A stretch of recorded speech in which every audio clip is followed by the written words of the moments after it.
during or after the war contain any suggestion of blindness, only short-sightedness and astigmatism.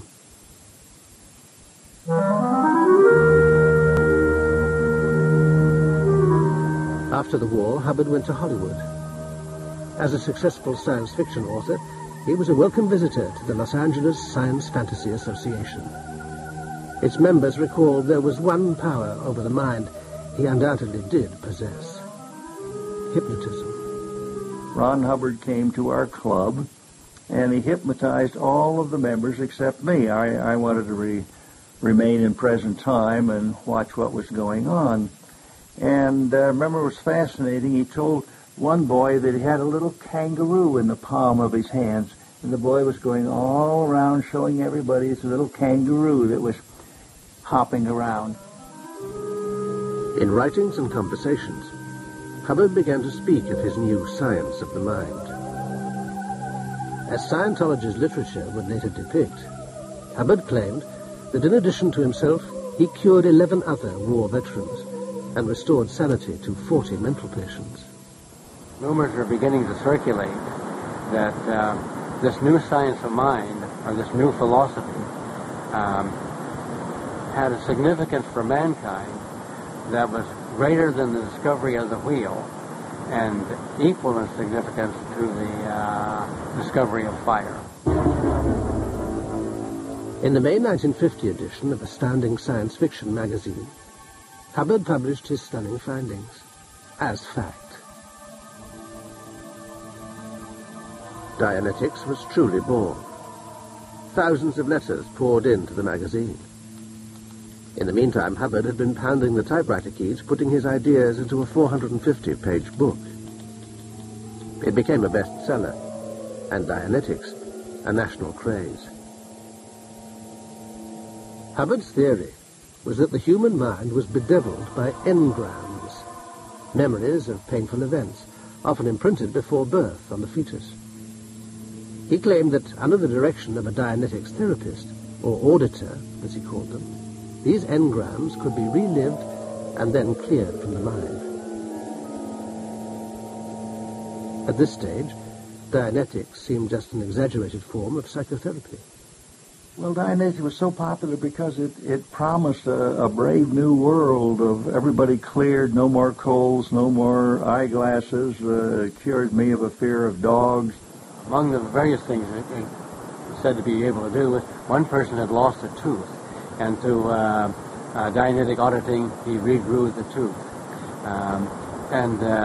Almost any illness can be cured. Schizophrenia can be cured. Seemed like it opened up the whole world for everybody to become perfect human beings. Hubbard sold Dianetics auditing courses at $500 a go. The money was rolling in, but he was about to be accused of being a conman.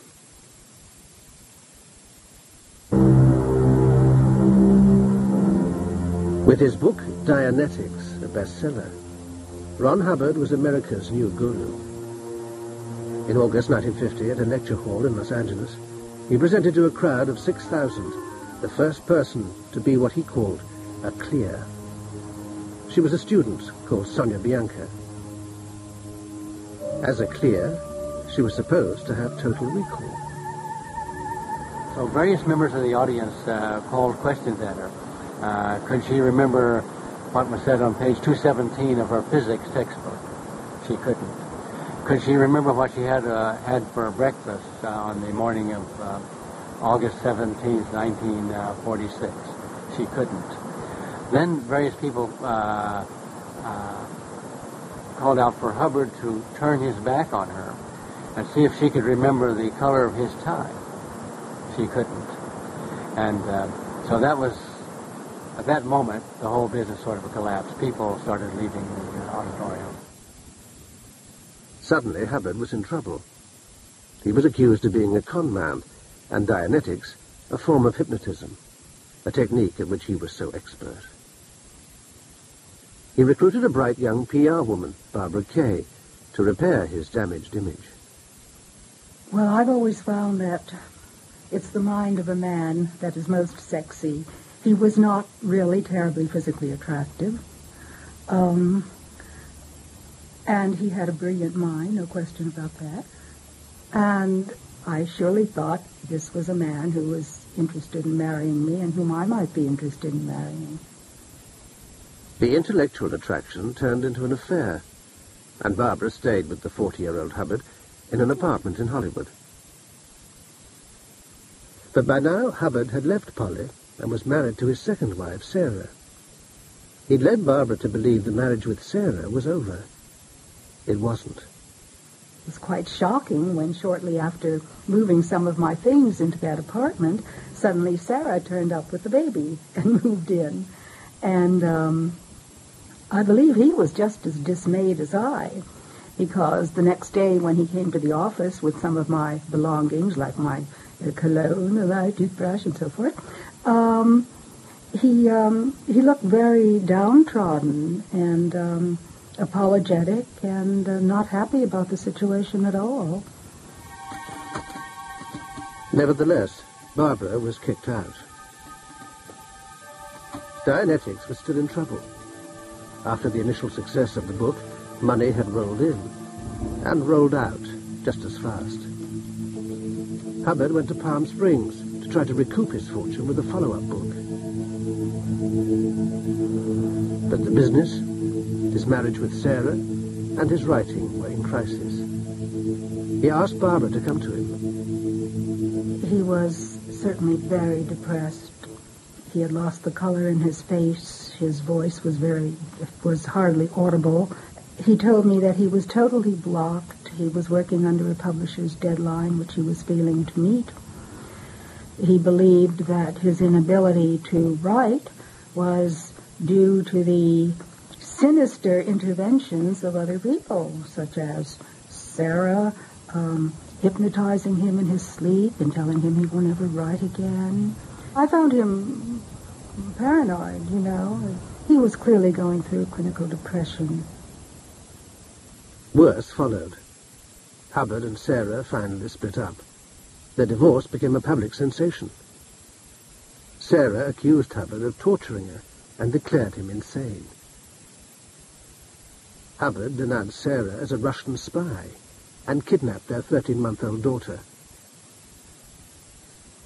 Hubbard ended up in Wichita in Kansas and got back in touch with Barbara.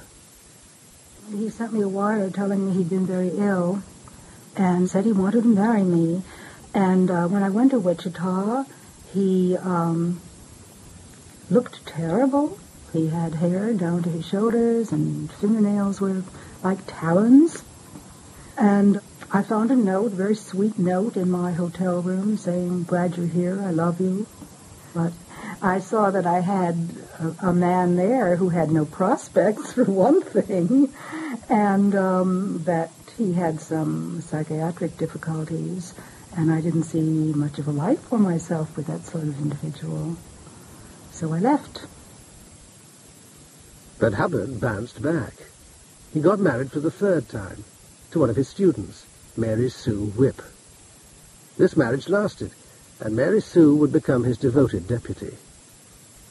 Sarah, his second wife, was cleared from his memory, just like an engram. How many times have I been married? I've been married twice. And I'm very happily married just now. I have a lovely wife, and I have 4 children. My first wife is dead. What happened to your second wife? I never had a second wife. In 1952, Hubbard launched a revolutionary new product, Scientology. Dianetics originally covered this life only, but in a new book, Scientology, A History of Man, Hubbard revealed that wasn't enough. Human bodies were in fact inhabited by immortal souls, or thetans, going back to primeval times. Hubbard's son from his first marriage, Nibs, claimed the book stemmed from an unusual piece of drug-driven research. LRH gave his son Nibs some amphetamines, and Nibs started talking, he said. Started really talking fast, speed. And he kept talking, and he kept talking, and his dad kept giving him speed, and all of a sudden he was talking about his history when he was a clam and all these different situations in early Earth. And out of that came History of Man.